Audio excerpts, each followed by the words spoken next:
Welcome to the Running Network Show. Join us each time as we explore the people, the places, and the events that shape our great sport. Great Lakes Sports loves to travel, and one of the perks of being part of Great Lakes Sports is getting to come to places like this. I'm at Grand Traverse Resort and Spa. They have this huge, beautiful, tall glass hotel with the view from the top that you wouldn't believe on the 16th floor. They also have probably the most famous golf course in Michigan outside of Oakland Hills, and that's the Bear. This is it. This is the 18th hole of the Bear. It's designed by Jack Nicklaus, and the course gets its name from its designer and from being one of the toughest courses around, and people who play it love to have the bragging rights. There's loads of things to do in Traverse City, Michigan. One of everyone's favorites is to visit wineries. There are lots and lots of wineries, probably 15, 20 of them altogether on Leelanau Peninsula and this one, Old Mission Peninsula. In fact, this is one of our favorites, Chateau Chantel, and we like it because we like the hosts, first of all, Bob and Nadine Bagan, but we also like the fact that over there you can see East Grand Traverse Bay. In fact, just down there in those trees is the turnaround for the Bayshore Marathon out here on Old Mission Peninsula. On the other side, you can also see West Grand Traverse Bay, where you can watch the sunset, have a sip of wine. There's nothing quite like it. North of Traverse City, on the way to Petoskey, Harbor Springs, Mackinac Island, is the resort town of Charlevoix, which is also the gateway to Lake Michigan. Charlevoix Summer Festival is the Venetian Days, the third week in July, and as part of that, they have a 5K race that's a tribute to Jeff Drenth. And in 2008, they've added an invitational mile to the mix, and it's called the Ryan Shea Mile because East Jordan, Ryan's hometown, is just about a dozen miles southeast of here. A little bit south of Petoskey is this place, Boyne Harbor. It's part of Boyne Country. The same Boyne USA Resorts owns this one.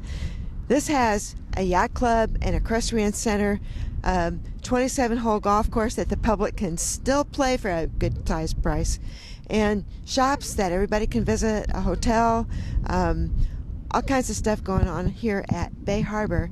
It's hard to imagine. This place used to be a quarry. This is Boyne Highlands. What a great place. Right behind us is the 18th green of the storied Robert Trent Jones course, the Heather. This very same Heather golf course is where we're playing, and it's also been the home of the Michigan Amateur Tournament. If you're looking for a place to run, the ski hills behind you.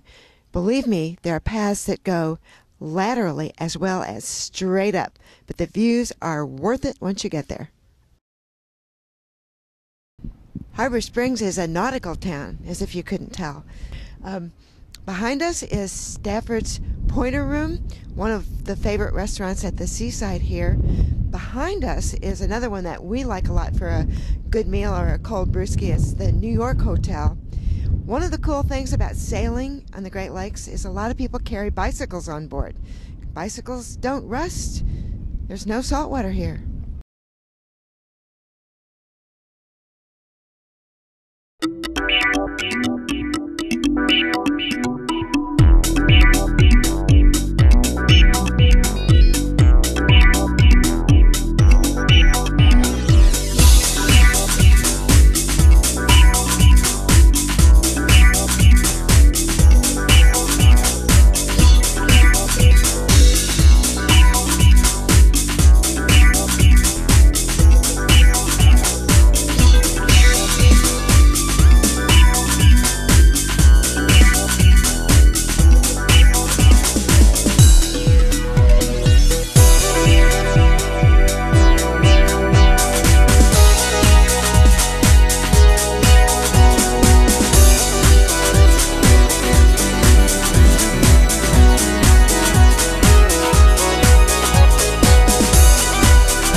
One of the main roads coming north, all the way up north to here, Mackinac City, is the Dixie Highway.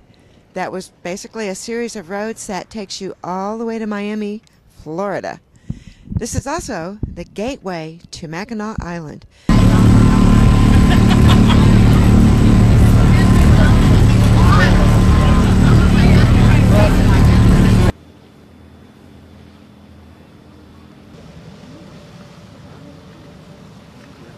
Now, don't take your car to Mackinac Island. In fact, you can't take your car to Mackinac Island. No cars there, just horses, bicycles, and feet.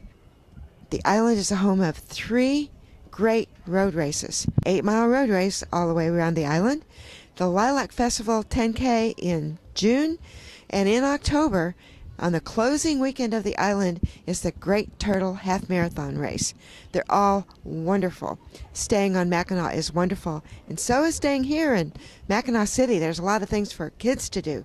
Water parks, movie theaters, more shopping than you could do in a long time, and a couple of great bars too. And of course, you absolutely have to ride across the Mackinac Bridge. It's 50 years old now, and then you can actually go to St. Ignace and take the ferry to Mackinac Island. The reason there are so many ferries, they were here before the bridge, carrying people up to the Upper Peninsula here in Michigan. What do Upper Peninsula people call people who live in the Lower Peninsula? Trolls below the bridge.